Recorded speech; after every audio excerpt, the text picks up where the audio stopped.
Assalamualaikum warahmatullahi wabarakatuh. Alhamdulillah wassalatu wassalamu ala Rasulillah. Innal hamdalillah nahmaduhu wa nasta'inuhu wa nastahdihi wa nastaghfiruh wa natubu ilaihi wa natawakkalu alaihi wa na'udzu billahi min shururi anfusina wa sayyiati a'malina. May yahdihillahu fala mudilla lahu wa may yudlil fala hadiya lahu. Allahumma salli wa sallim wa barik ala Muhammad wa ala ali Muhammad kama sallaita wa sallamta wa barakta ala Ibrahim wa ala ali Ibrahim fil alamin innaka Hamidum Majid. Amma ba'd. Muslimin muslimat yang dimuliakan Allah sekalian, kita merenung sekejap ayat 22 bagi tuan mikir tafsir Ibn Katsir, turun buka pada jilid yang kelima muka surat 126. A'udzu billahi minasyaitonir rajim. Wa arsalna riyaha lawaqih fa anzalna minas samaa'i ma'an fa asqaynakum wa ma antum lahu bikhazinin.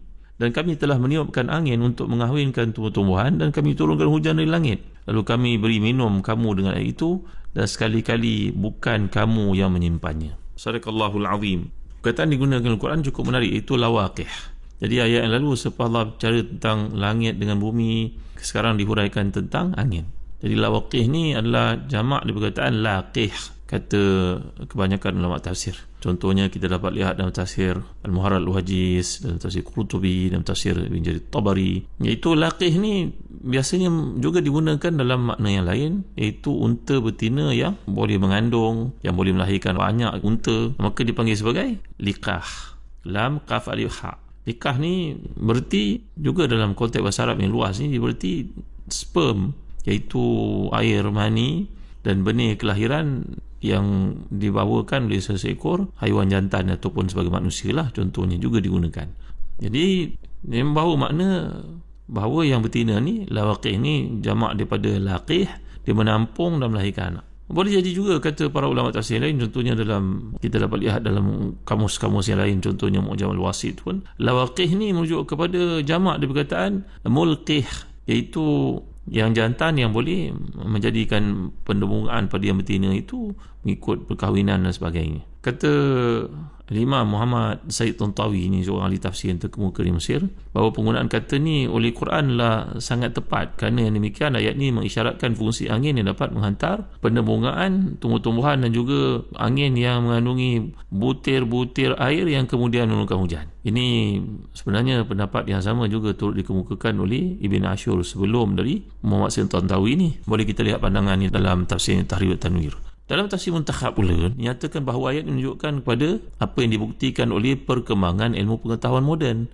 bahawa angin merupakan faktor penting dalam pendemungan tumbuh-tumbuhan. Sebelum abad ke-20 belum pernah pun manusia mengetahui bahawa angin ni boleh mendemungakan, yang boleh menyebabkan awan tu menghasilkan hujan contohnya. Sebab kalau kita lihat di sudut sains lah, kalau kita bincang di sudut sains, ini proton-proton yang concentrated dalam molekul uap air ni menjadi rintik-rintik hujan yang ada dalam awan, kemudian komponen utama hujan yang dibawa ke tempat berkumpulnya awan. Ni proton-proton itu mengandungi unsur garam laut, oksida dan juga unsur debu yang dibawa oleh angin. Itu semua merupakan zat-zat penting yang menyebabkan terjadinya hujan. Ini sudut sains lah. Dan begitu juga kalau kita lihat bahawa hujan ni terjadi daripada sistem pemutaran air.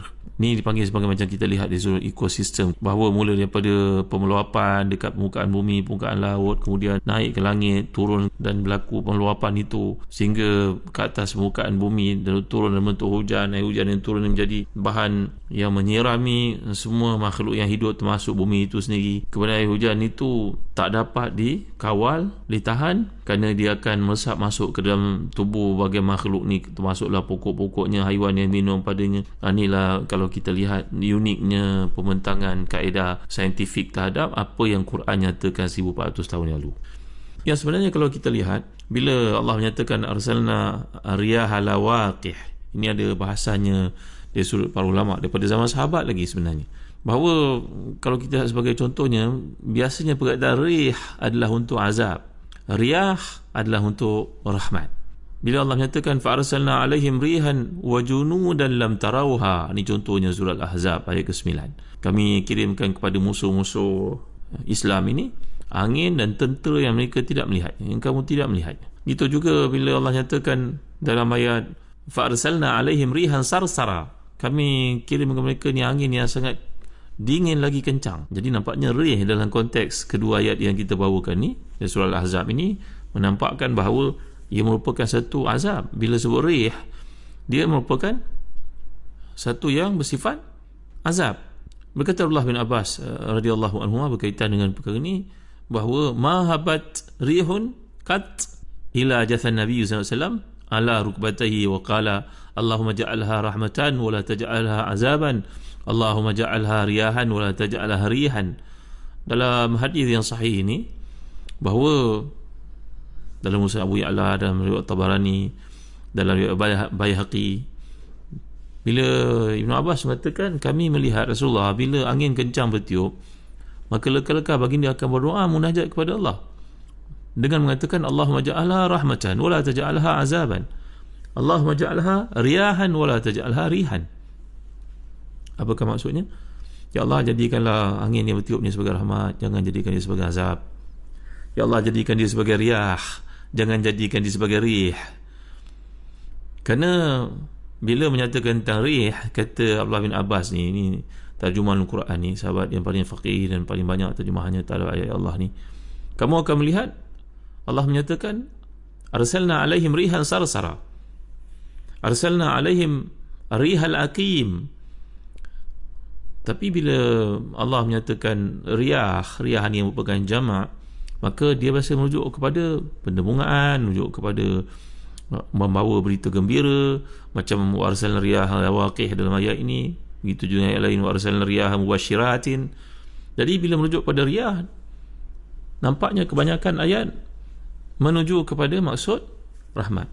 Tetapi bila digunakan sebagai singular, sebagai mufrad, dia merujuk kepada azab yang berlaku kepada satu kaum ataupun angin yang membawa kepada kebinasaan. Sebab itu kata Ubay bin Ka'ab radhiyallahu anhu, ini antara sahabat yang sangat faqih kepada Al-Quran, paling banyak ingat Al-Quran. Bahkan menjadi hikmah dalam satu peristiwa ketika Nabi terlupa ayat tertentu dalam Al-Quran, Ubay bin Ka'ab membetulkannya. Ini Ubay bin Ka'ab mengatakan, ma kana fil Quran riyah fahiya rahmah wa rih al-azab. Jadi bila kita melihat pada penggunaan doa Nabi ni tadi, dan juga kebanyakan ayat yang kita serasikan dengan doa ini, riyah semuanya merujuk kepada rahmah, rih kebanyakannya merujuk kepada azab. Jadi setiap kali disebut dalam Quran berkaitan riyah, dia rahmat, dan bila disebut rih, maka biasanya dimerupakan azab.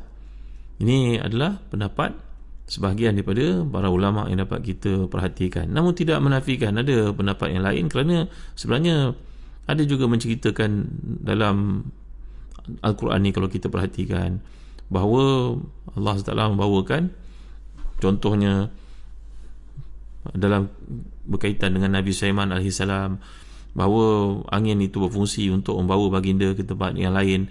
Wallahu a'lam, ini merupakan pendapat sebahagian daripada para ulama di kalangan sahabat yang menjelaskan bahawa riyah ini biasanya merujuk kepada rahmah, dan riyah itu apabila dia bersifat umum, dia merujuk kepada azab, seperti dalam doa Nabi SAW di sini.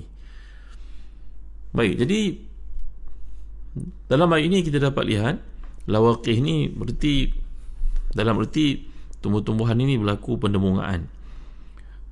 Namun bila diperhatikan dengan saksama, bahawa kata itu juga berhubungan dengan kata sudahnya. Maknanya pemahaman tersebut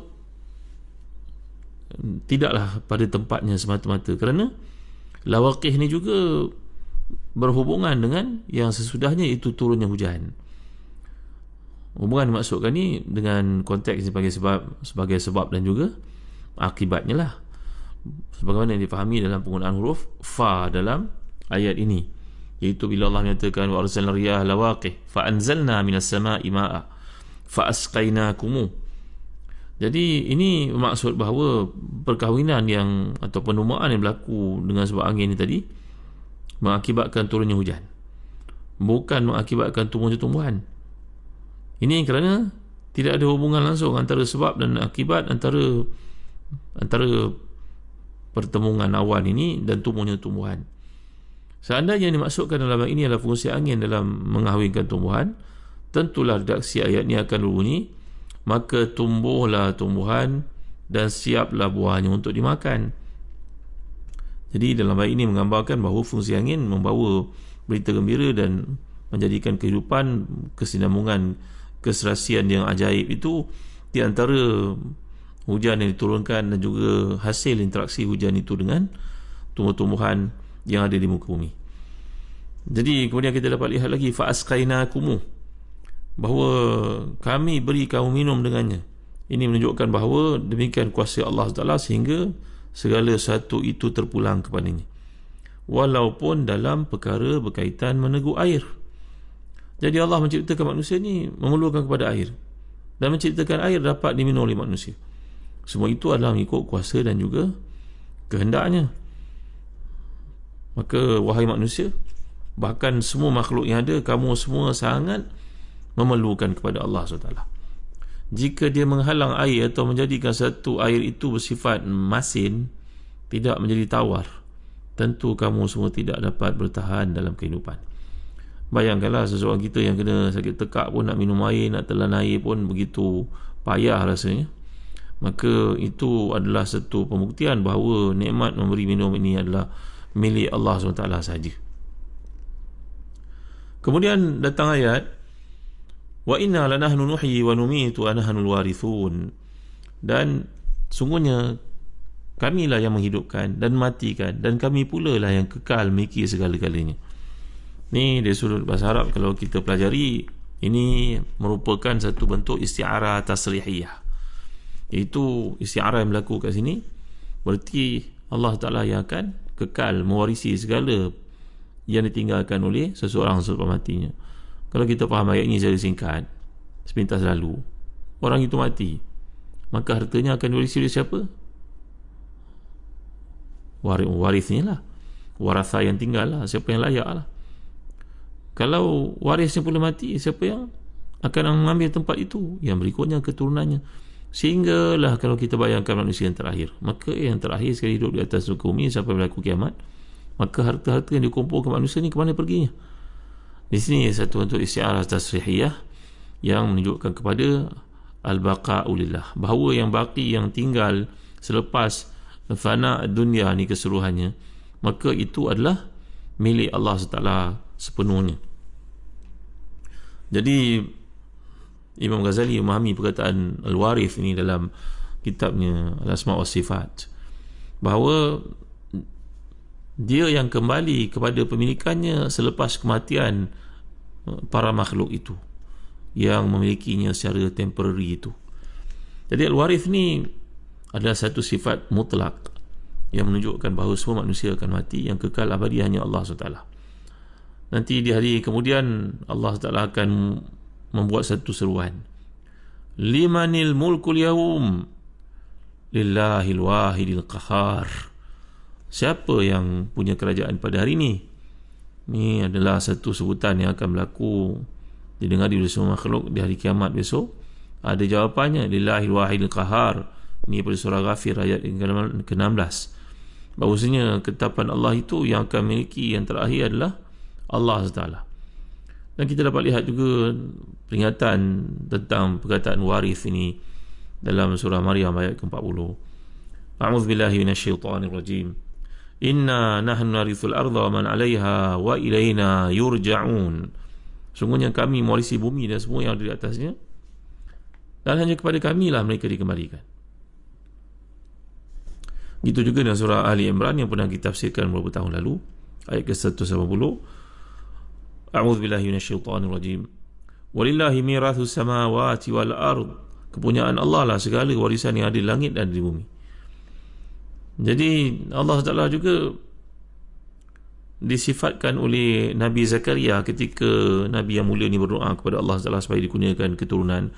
Antara doa Nabi Zakaria itu, wa anta khairul warithin, ya Allah beri pada keturunan kau lah sebaik-baik yang mewarisi. Wa anta khairul warithin, ini antara doa yang diungkapkan Nabi yang mulia ni ketika memohon kepada Allah supaya dikurniakan zuriat.